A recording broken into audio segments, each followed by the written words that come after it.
সুপ্রিয় সুধী, যে যেখান থেকে দেখছেন সবাইকে অনেক অনেক প্রীতি ও শুভেচ্ছা। আমি নিয়মিতই বাংলাদেশকে নিয়ে, বাংলাদেশের রাজনীতি নিয়ে, ভারত বাংলাদেশ সম্পর্ক, ভারত পাকিস্তান সম্পর্ক নিয়ে কথা বলে থাকি আমার এই ভিডিও চ্যানেলে। বাংলাদেশ একটি ক্রান্তিকাল যাচ্ছে। আপনারা জানেন যে বাংলাদেশটি পুরো পৃথিবীতে একটি মডেল হতে যাচ্ছিল, রোল মডেল হতে যাচ্ছিল অর্থনৈতিক। হাজার হাজার বছর থেকে বাংলাদেশের ইতিহাস যদি ঘেঁটে দেখেন, বাংলাদেশে রাজারা ধনী ছিল, যোদ্ধার জমিদাররা ধনী ছিল, কিন্তু সাধারণ যে মানুষ, খেটে খাওয়া মানুষ, তারা সব সময় গরিব ছিল। তাদের এই গরিবই রাজা বাদশারা গোছাতে পারেনি আমাদের দেশের অগণিত নেতা এবং রাজনীতিবিদেরা। এই মানুষের জীবন পরিবর্তনের ধারাটা সূচিত হলো তখনই যখন জননেত্রী শেখ হাসিনা বাংলাদেশের প্রধানমন্ত্রী হলেন। তার প্রধানমন্ত্রীত্বে বাংলাদেশ এগিয়েছে অনেক। এটা আমরা বলছি না, এটা বিশ্ব ব্যাংক বলছে, IMF বলছে, জাতিসংঘ বলছে, পৃথিবীর বড় বড় নেতারা বলছেন। ওবামাকে যাই জিজ্ঞাসা করেন, তিনি বলবেন। আমেরিকার প্রেসিডেন্টদেরকে গিয়ে, ব্রিটেনের প্রেসিডেন্টকে, প্রধানমন্ত্রীকে গিয়ে জিজ্ঞাসা করেন, তারা বলবেন। কিন্তু সেই বাংলাদেশকে গত বছর জুলাই আগস্টে নস্যাৎ করে দেওয়ার যে চক্রান্ত হয়েছিল, দেশি বিদেশি এবং আমেরিকার ডিপ স্টেটের অর্থ $50 মিলিয়ন দিয়ে এই তরুণ কিছু ছেলেপেলের মাথা কিনা হয়। সেই ছেলেপেলেরা মানুষের কাছে একটা আবেগ, একটা অনুভূতি এবং প্রধানমন্ত্রী শেখ হাসিনার লম্বা সময় ধরে ক্ষমতায় থাকাটাকে পুঁজি করে বাংলাদেশটাকে একটা জাহান্নাম, একটা নরকে পরিণত করেছে। বাংলাদেশ এখন শুধু বাংলাদেশের জন্য নয়, বাংলাদেশ এখন গণতন্ত্রপ্রেমী, সেকুলার, ধর্মনিরপেক্ষ যেই কোনো রাষ্ট্রের জন্য একটি হুমকি। আপনারা জানেন বাংলাদেশেের জন্ম কিন্তু বড় ইতিহাসের ভিতর দিয়ে। বাংলাদেশ প্রথমে পাকিস্তানের অংশ ছিল। যখন 1947 সালে ভারত এবং পাকিস্তান নামে দুটি রাষ্ট্র হয়, সেই রাষ্ট্রে বাংলাদেশ ধর্মভিত্তিক রাষ্ট্রের ভিতরে মুসলমান হয়েও পাকিস্তানিদের সাথে ভালোভাবে থাকতে পারেনি। পাকিস্তানরা আমাদেরকে ভালো মুসলমান মনে করতো না, যার কারণে আমাদের উপরে নিপীড়ন, নির্যাতন, অত্যাচার, অগণতান্ত্রিক শাসন ব্যবস্থা এবং মিলিটারি ডিক্টেটরশিপ আমাদেরকে দেখিয়েছেন। যার ফলে বছরের পর বছর বাংলাদেশের মানুষ নানানভাবে নির্যাতিত, নিপীড়িত, নিষ্পেষিত হতে হতে তারা সিদ্ধান্ত নিলেন যে না, এইভাবে চলতে পারে না, এই দেশকে আমরা একটি সোনার বাংলাদেশ গড়ব। তখন বাংলাদেশের মানুষ মুক্তিযুদ্ধে ঝাঁপিয়ে পড়লেন। আমরা যখন মুক্তিযুদ্ধে যাই, আমাদের পাশে ছিলেন আমাদের পরম বন্ধু ভারত।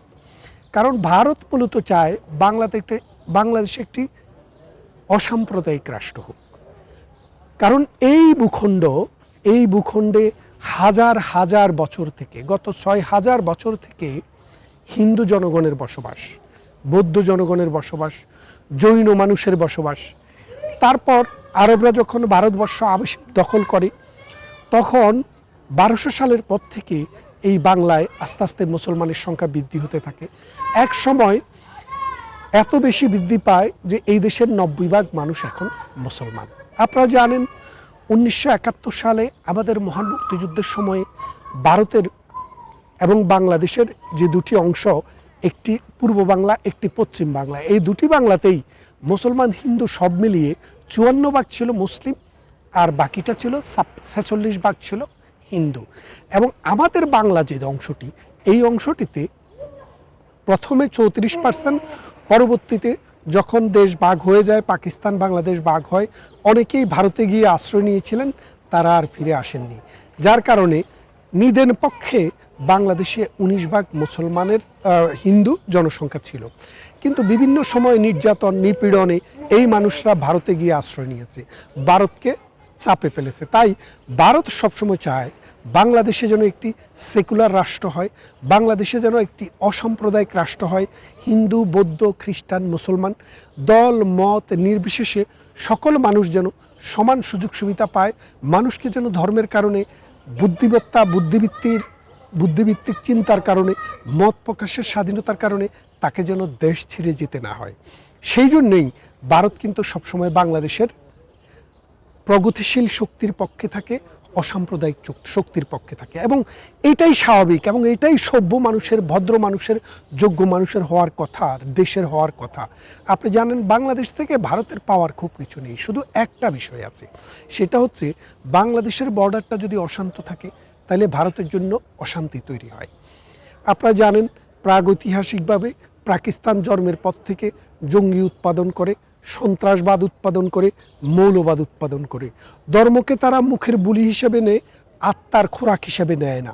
ধর্মকে তারা ব্যবহার করে, কিন্তু অধর্মের এমন কোনো পাপাচার, অন্যায়, নির্যাতন, অত্যাচার তাদের মধ্যে নাই যেটা মুসলমান করতে পারে। তারা সবে করে, এমনকি তারা পৃথিবীর বাংলাদেশ নয় শুধু মধ্যপ্রাচ্যে যান, সৌদি আরবে গত বছর তারা মুসলেকা দিয়েছে, বলেছে যে তাদের হাজিরা সৌদি আরবে গিয়ে আর ভিক্ষা করবে না, পকেট মার করবে না। সেই সত্ত্বে তাদেরকে সৌদি আরবের ভিসা দেওয়া হয়েছে। আপনারা জানেন সেই পাকিস্তান আজকে বাংলাদেশের কাঁধে চেপে বসেছে। ডক্টর ইউনূস ক্ষমতায় আসার পর আস্তে আস্তে ভারতের সাথে একটা বৈরীভাব শুরু হয়। এই বৈরীভাবটার সাথে সাথে আবার পাকিস্তানের সাথে একটা সুসম্পর্ক সৃষ্টি হয়। আপনি খেয়াল করে দেখেন, একদিকে ভারতের সাথে বৈরিতা, আরেকদিকে পাকিস্তানের সাথে সুসম্পর্ক। এর কারণ কি? এর কারণ হচ্ছে পাকিস্তানের এনবয়দের মাধ্যমে বাংলাদেশে অস্ত্র ঢুকে, বাংলাদেশে জঙ্গি ঢুকে। এই অস্ত্র এবং জঙ্গি দিয়ে ভারতকে দমন করার চেষ্টা করে, এবং ভারতকে দমন করে ইউনূস সরকার চায় তার এই লাঠিয়াল বাহিনী, যারা কয়দিন আগে মাত্র এনসিপি নামে একটি দল গঠন করেছে, টপ টু বটম এমন কোনো বড় নেতা নেই যে করাপশানে জড়িত না, যার বিরুদ্ধে সচিত্র প্রতিবেদন আসে নাই, যার বিরুদ্ধে কোটি কোটি শত শত কোটি টাকা ঘুষ নেওয়ার অভিযোগ আসে নাই। আপনারা জানেন কুমিল্লার মুরাদনগরে এই আসিফ মাহমুদ নামে আমাদের যে এখন উপদেষ্টা আছে, তার মন্ত্রণালয় হচ্ছে স্থানীয় সরকার পল্লী উন্নয়ন সমবায়। প্রথমে তার বাবা একজন স্কুলের মাস্টারকে দর্শন করেছে, তার বাবা একজন স্কুলের মাস্টারকে জোর করে মবের মাধ্যমে তার চাকরি থেকে ইস্তফা দিয়েছে।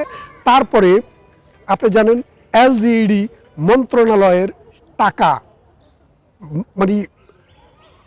টাকা বানানোর জন্য সেখানে তিনি লাইসেন্স করেছেন, ঠিকাদারি লাইসেন্স। তার লাইসেন্স দিয়ে অবৈধ ঠিকাদারি লাইসেন্স করে তিনি টাকা বানানোর চেষ্টা করেছেন। তো এইভাবে বাংলাদেশে যত রকমের অপকর্ম আছে সবগুলোর সাথে তারা জড়িত। তার সাথে সে বিদেশে যাচ্ছিল, তার কাছে কিন্তু পিস্তলের না AK-47 রাইফেলের গুলি পাওয়া গেছে। বাংলাদেশে কারো কাছে এই গুলি থাকে না। আপনি কোনো দলের যদি এমপি হতো, মন্ত্রী হতো, তাহলে তার চাকরি সাথে সাথে যেত।